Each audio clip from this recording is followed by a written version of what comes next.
Thank you so much. It's a great pleasure to be here. Always awesome to be back in Hong Kong. Thanks for having me here with you, Michael.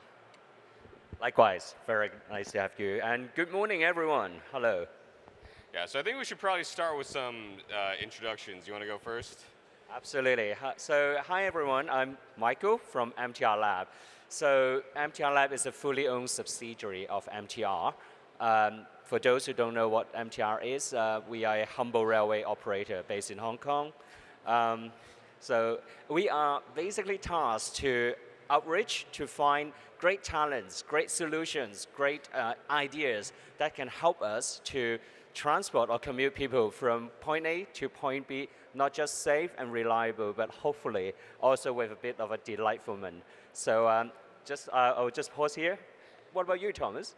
Well, first of all, I'm grateful for you and the work that you do because every time I'm in Hong Kong, I make use of your services. So Excellent. I'm a personal beneficiary, if you will.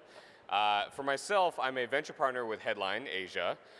We are part of a global firm, but we are focused in investing throughout the Asia Pacific in Northern Asia as well as Southeast Asia. We primarily focus on B2B software as well as fintech. The other hat I wear is as a senior executive at a company called Aspire, a fintech based in Singapore, now expanding in Hong Kong as well, serving SMBs and startups throughout the region. But you know, I think I've been looking forward to this conversation for some time now because the topic of smart city has been one that's very fascinating to me.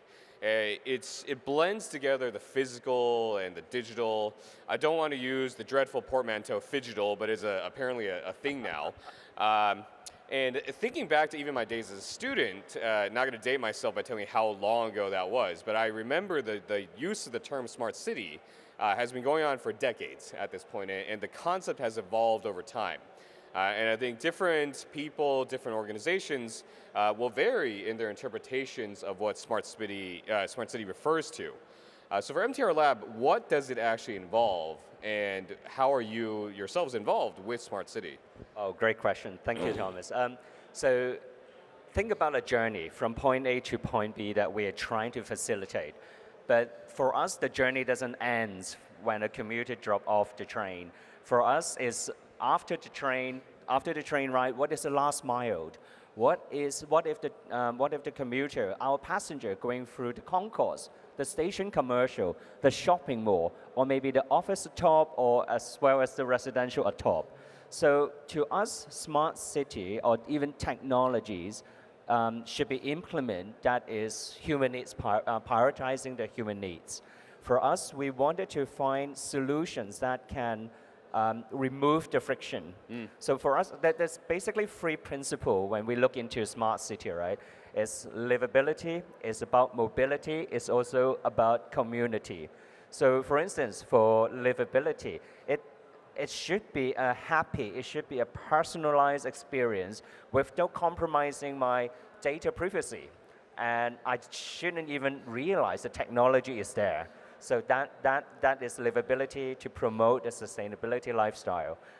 We look into mobility, obviously different activities. We are ought to transport from point A to point B, whether that can be seamless, whether that can be enjoyable. I think there's a lot of solutions, technologies that we wanted to look for to see how we can better serve that. And most importantly, community, because we live in a community. We want to be happy about it. We want to be loved by the community. We want to be gracefully enjoy the community that's provided for us. So again, any technology that can facilitate that will fall under our category of smart city. You know, and that's really interesting because I've heard the analogy of a city as almost a living organism with railways, with roads as kind of the bones of the city, and then other aspects as the muscles and the brain as well. So as you've come across this concept or this thesis of livability, mobility, and reducing friction and so on, how does that actually show up in your work? Like what are the activities you're conducting with startups in investing? What types of startups do you work with? And overall, what sort of solutions are you looking to interact with and implement? Absolutely. We love working with obviously everyone. So as long as it is an innovative idea, great technologies that you think that we can inserted in our experience to make the whole journey delightful, we are very welcome to that. For us, in terms of our focus, however, we would predominantly look into mature tech, meaning safety and reliability. That's pretty much most of the expectations from our key stakeholders, making sure the whole system is safe, make sure the whole system is reliable. So we tend to look into perhaps Series A, Series B type of investments the candidates that have a track record. We do also work with earlier startups, probably working on different various degree of POC that we can help to interject into our ecosystem. I'll give you an example, Thomas, it's quite funny. Recently, we have invested in a BIM company, Building Information Management. So we thought, okay, buildings, it's all right, it's so good, it's just digital blueprint, isn't it? So we work with the company and we come up with a product called Jarvis AI. No pun intended, they may just love Marvel. That revolutionized and customized our workflow significantly, shorten the way that we work. And also they put in automated processes like 3D rendering and printing that helps us to expedite our projects significantly, a lot. So that is some of the examples that we have that we've been implementing. It was super exciting, and thinking back to my own days working corporate and helping startups connect with corporates as well, one issue that companies often face in interacting with larger corporations like yours is the procurement processes and just the way of doing things is a mismatch for the pace, the cadence, or even the runway of startups that are out there. So can you talk a little bit about how you've set it up so that you can run these POCs successfully and that you can kind of cut through the red tape that's often involved? Absolutely. I think, to be fair, procurement rules are there to make sure that we're in compliance. But perhaps what we have found in our experience that can expedite the process so much is that the understanding. At the end of the day, when we were to introduce a technology, for us, the most important thing is are you solving a pain point? Another example would be lift and escalators. So in projects that we work on, there are involving a lot of lifts and escalators. So we went into an outreach and we have identified a French-based lift and escalator maintenance company that does magics. Basically, they are predictive and prescriptive maintenance. They have certain track record in France where they reduce their energy saving they improve the energy saving by 30% and downtime by 20%. So we've been talking to them and said, hey, why don't we work together? And we even brought them over to Hong Kong, support them to securing a license in Hong Kong. And I think the founder have also recently moved to Hong Kong so that we can enjoy the technology and better integration. So what it is we work with them and see, whether we can work on a proof of concept. Perhaps in one small ecosystem, maybe a station, maybe a site, whether we test it out, how it is. Now with that process, it is actually a very honest communication. We were able to provide them with very candid feedback on real business feedback. We were able to tell them about, hey, this is my actual pain point. Can you tweak it a little bit so that I can further customize our pain point? The process was actually quite enjoyable. At the end, it is actually considered a very unique proposition, so that when procurement goes out, obviously they have a really good understanding of what technology we're talking about, what is already available around the world, because MTR Lab have already done the research, and that actually expedite the whole process. And I think we should collaborate a little bit more. And one thing to know, Thomas, is actually another very interesting thing is we are actually working on a number of POC with different startups concurrently. And because of that, this company actually have a number of POC collaborating with the existing POC that we're working with. And again, coming up with a solution. I know it's a bit corny, but 1 + 1 equals to more than 2. Super interesting on how you're realizing those synergies, which is another terrible buzzword, but it is what it is. So any advice for the startups or for the founders in the audience who would love to work with MTR? What's the best way to approach you, and what can they expect? Do you like to invest first before you do a POC? Do you POC and then invest? Do you invest to do a POC? What's the model that you prefer? Absolutely. Good question.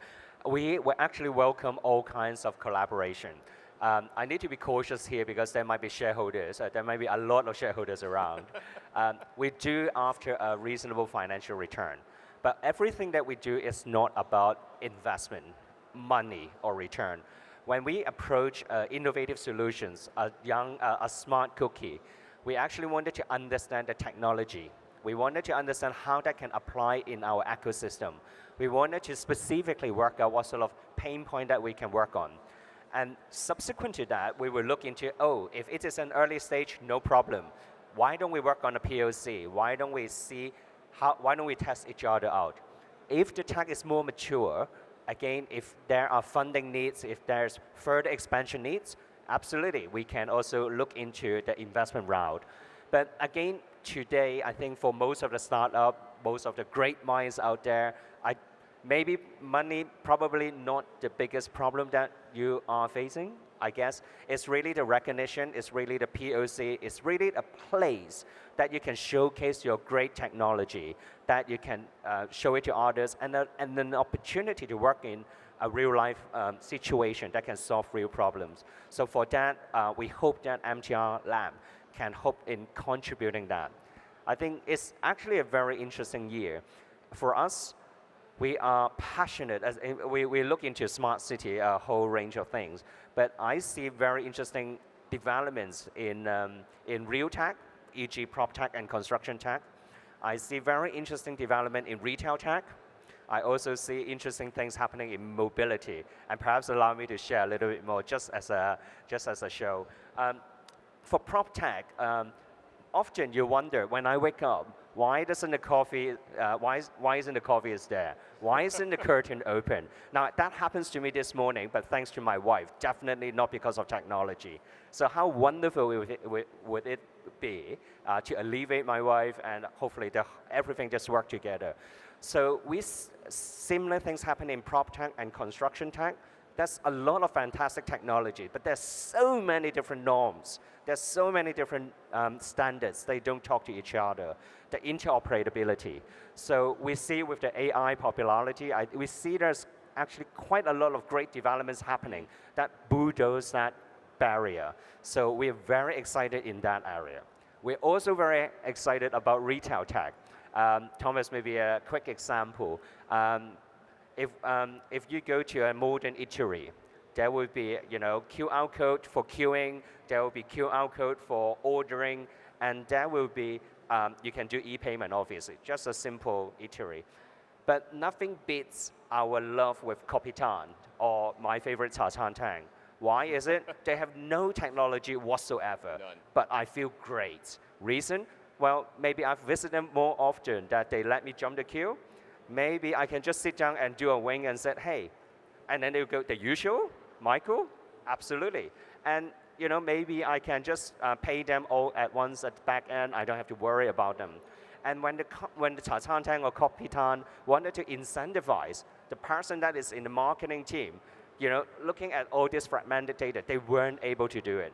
Again, we're very excited with the development in retail tech, because with all this AI, hopefully that can just break the data silo and synchronize to provide not just the service provider, but also the consumer, a single point of view on how we can better facilitate a more personalized, a more customizable experience. And mobility, we don't have to say more, right? Hong Kong, absolutely. We have lots of EVs. We are also EVs is great, and we are exploring as to how we can further do the term, a very old term, mobility as a service. That's something that we are highly anticipating. Hopefully with autonomous and low altitude economy, that will make the whole experience a lot better and the last mile a lot more integrated. So for us, if anything about smart city, no matter what stage, in particularly in those three areas, please come and talk to us and teach us how we can better serve your journey. Well, I'm pretty excited for the vision. I'm excited to come back and experience this frictionless utopia that you have in mind. In the last few seconds, not to flood your inbox or anything, for the startups, for the VCs, for the investors, for the ecosystem builders out there who have something they think would be interesting to you, what is the best way for them to reach out? Fantastic. We have LinkedIn, we have Facebook, we also have emails. I'll be around, so if there's any great ideas that you wanted to connect, come on in, just drop by. All it takes you is only a 20-minute coffee. We are coffee junkies, so we love drinking coffee all day. But in any event, if you have a great idea, let's just sit down and grab a coffee. And we're usually quite transparent and open in terms of our stance, our view, and hopefully we can come up with a collaborative model that works together, and together let's build greener, smarter cities together. Fantastic, and that's a great place to end. Thank you, Michael. All right, thank you. Nice to meet you all. Thank you, Thomas.